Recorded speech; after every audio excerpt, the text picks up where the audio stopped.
আমি যদি মেঘা ম্যাডামকে বলি যে আমি ছোট সাহেবের জন্য পুজো দিতে এসেছিলাম, তাহলে ওনার খারাপ লাগতে পারে। না, আমি বুঝতে পারছি না আমি তোমাকে কি করে বলবো। ইশিকা, হেজিটেট করো না, বলো কি হয়েছে। না আসলে কাম অন ইশিকা, দরকারের সময় বন্ধুই যদি কাজে না আসে তাহলে বন্ধু হলাম কেন? কি হয়েছে? এ কি ইশিকা, তুমি কাঁদছো কেন? কি হয়েছে বলো। ঈশান, আমি তোমাকে ফাঁসাতে চাইনি, সরি। ইশিকা, তুমি কি বলছো আমি কিছু বুঝতে পারছি না। আচ্ছা ঈশান, তোমার মনে আছে দেবলীনা ওর বয়ফ্রেন্ডকে ইউজ করে কি করে তোমায় ম্যানুপুলেট করেছিল? হ্যাঁ। সেদিনকে তুমি মদ খেয়েছিলে, প্রচন্ড ড্রাঙ্ক ছিলে, মনে আছে তোমার? হ্যাঁ। আর তোমার মদ খাওয়ার পর কাউকে কথা বলার প্রয়োজন ছিল, আমি গেছিলাম, মনে আছে তোমার সেই কথাগুলো? ইশিকা, এখন এসব বলার মানে কি? মানে আছে, কারণ আমরা দুজনেই সেদিনকে হাই ছিলাম আর আমরা জানি না আমাদের মধ্যে কি কি ঘটেছিল। কিচ্ছু ঘটেনি, অযথা কথা বলো না। আমি কিছু মনে করতে চাই না, কিন্তু কেউ আমাকে ব্ল্যাকমেল করছে। আর সেদিনের সব ফটোগ্রাফ তার কাছে আছে। হোয়াট? তোমাকে আমি এসবের মধ্যে জড়াতে চাইনি। তোমার সবে সবে বিয়ে হয়েছে, তাই আমি নিজেই হ্যান্ডেল করার চেষ্টা করেছিলাম। আমার টাকা, আমার গয়না, আমি সব কিছু দিচ্ছিলাম, কিন্তু সেসব নিয়েও সেই ফটোগ্রাফগুলো ফেরত দিচ্ছে না। আর বলছে সব ফটো নাকি ইন্দ্রাণী ব্যাংকে দেখিয়ে দেবে। কিন্তু ইশিকা, ছবি কি করে আসবে? এটা কি করে পসিবল? তোমার বিশ্বাস হচ্ছে না তাই তো? Wait.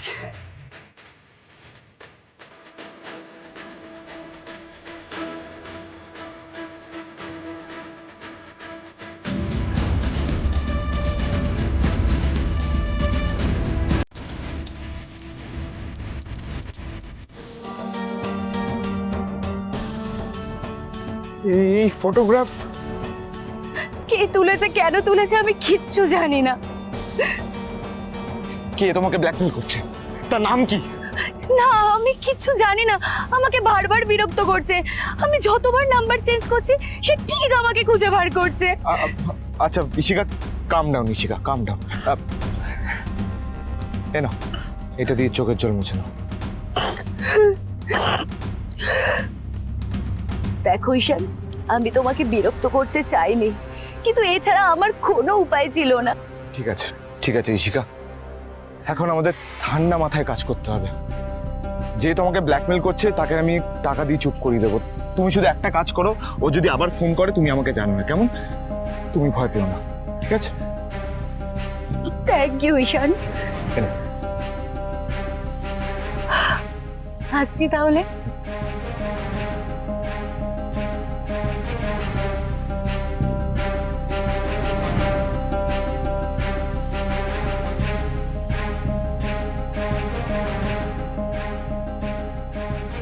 ঈশান স্যার, কি হলো? আপনি এখন এখানে দাঁড়িয়ে, আপনি খেতে যাননি? এই তো যাচ্ছি জাদুকর। তুমি কোথায় যাচ্ছ? আমি আমি মন্দিরে যাচ্ছি। ছোট সাহেব বাইরে গেছেন কাজ করতে, সেই জন্য ঠাকুরের কাছে প্রার্থনা করতে যাচ্ছি যাতে ওনার কাজ ভালো ভালোই মিটে যায়। আচ্ছা, এসো। জাদুকর, হ্যাঁ ঈশান স্যার। আমার জন্য তুমি প্রার্থনা করবে প্লিজ? ঈশান সাহেব, আমি আপনাদের সবার জন্য রোজ প্রার্থনা করি। আসি। এসো।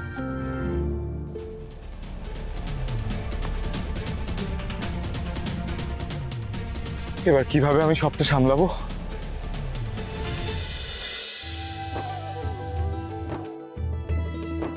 কুসুম, আরে মেঘা ম্যাডাম, আপনি এখানে? হ্যাঁ, তুমি এখানে কি করছো? আমি তো পুজো দিতে এসেছিলাম। ও, আমিও পুজো দিতেই এসেছি। তুমি এখন এখানে? তোমার বাড়ির কাজ সব হয়ে গেছে? মেঘা ম্যাডাম, এত তাড়াতাড়ি কি আর সব কাজ হয়? আমি না মাঝে মাঝে খুব অবাক হয়ে যাই, জানো কুসুম। দেখো, তুমি গাঙ্গুলি গ্রুপ অফ কোম্পানিজের ব্র্যান্ড অ্যাম্বাসেডর, তারপরেও কত খাটতে হয়। তার সাথে সাথে তুমি গাঙ্গুলি বাড়ির সবার জন্য কত খাটো, কত যত্ন নাও সবার। ইনফ্যাক্ট গাঙ্গুলি বাড়ি, রান্নাঘর সব তো তোমার দায়িত্বে। তোমার কষ্ট হয় না কুসুম? তুমি টায়ার্ড হয়ে যাও না? না না মেঘা ম্যাডাম, আমি তো কাজ করতে খুবই ভালো লাগে। তুমি সত্যি সবার ইন্সপিরেশন হওয়ার যোগ্য। আচ্ছা, তুমি পুজো দিতে এসেছিলে না? হ্যাঁ মেঘা ম্যাডাম, আমিও মন্দিরে পুজো দিতেই এসেছিলাম। কার জন্য কুসুম? আমি যদি মেঘা ম্যাডামকে বলি যে আমি ছোট সাহেবের জন্য পুজো দিতে এসেছিলাম, তাহলে ওনার খারাপ লাগতে পারে। সবার জন্য। আমি তো প্রায় এই মন্দিরে আসি পুজো দিতে। ও আচ্ছা, ইস, আগে জানলে আমি তোমার সাথেই চলে আসতাম। ঠিক আছে মেঘা ম্যাডাম, আমরা পরের বার না হয় একসাথে আসবো। ঠিক আছে। আচ্ছা, তুমি এরপর বাড়ি ফিরবে তো? হ্যাঁ, তাহলে একসাথেই ফিরবো। আসলে আমি আয়ুষের জন্য পুজো দিতে এসেছি। আমি ভাবলাম ও দিল্লি গেছে, ও যেন নিজের কাছে সফল হয়ে ফিরতে পারে।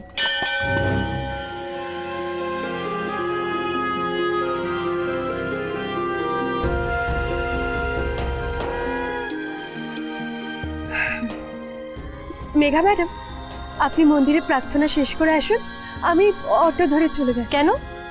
আমরা একসাথে ফিরলে কি হবে? না না, কিছু হবে না, কিন্তু তুমি এত হেজিটেট করছো কেন কুসুম?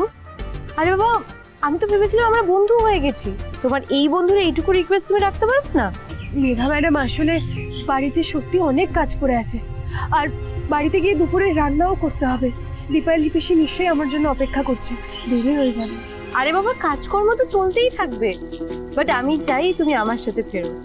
একটু দাঁড়াও না, আমি একটু প্রণাম করেই চলে আসবো, তারপরে একসাথে ফিরে যাবো। হ্যাঁ, কিন্তু মেঘা ম্যাডাম, আরে বাবা 10-15 মিনিট অপেক্ষা করলে কিচ্ছু হবে না কুসুম। আর এমনি তো গাড়িতে অটোতে কমই সময় লাগবে, আর তাছাড়াও আমি ওই বাড়িতেই ফিরবো, একসাথে ফিরে যাবো। আচ্ছা বেশ, আপনি যান, আপনি গিয়ে পুজো দিয়ে আসুন, আমি এখানেই আপনার জন্য অপেক্ষা করছি। থ্যাংক ইউ কুসুম। আসছি।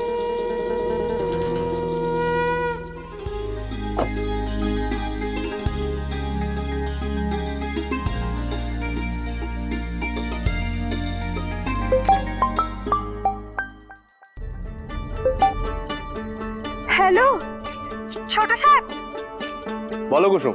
কেমন হলো আপনার মিটিং? খুব ভালো হয়েছে, ডিল ফাইনাল হয়ে গেছে। তাই? আমি জানতাম আপনি গেলেই কাজ হবে। তুমি বলেছিলে ঠাকুরের কাছে আমার জন্য প্রার্থনা করবে, ঠাকুর তোমার কথা শুনেছে কুসুম। কুসুম, তুমি কি মন্দিরে আছো? হ্যাঁ ছোট সাহেব। থ্যাংক ইউ কুসুম। ওমা, আপনি আমাকে কেন থ্যাংক ইউ বলছেন? কারণ আজকের এই ডিলটা যে ফাইনাল হয়েছে সেটা একমাত্র তোমার জন্যই সম্ভব হয়েছে। আমি আবার কি করলাম? কালকে আসার সময় আমি তোমার সাথে দেখা করে এলাম, আর তারপরেই আমার মনটা ভালো হয়ে গেল। আর মা বলে যদি মন ভালো থাকে তাহলে সব ভালো হয়। জানো কুসুম, মা কিন্তু ভীষণ খুশি হবে।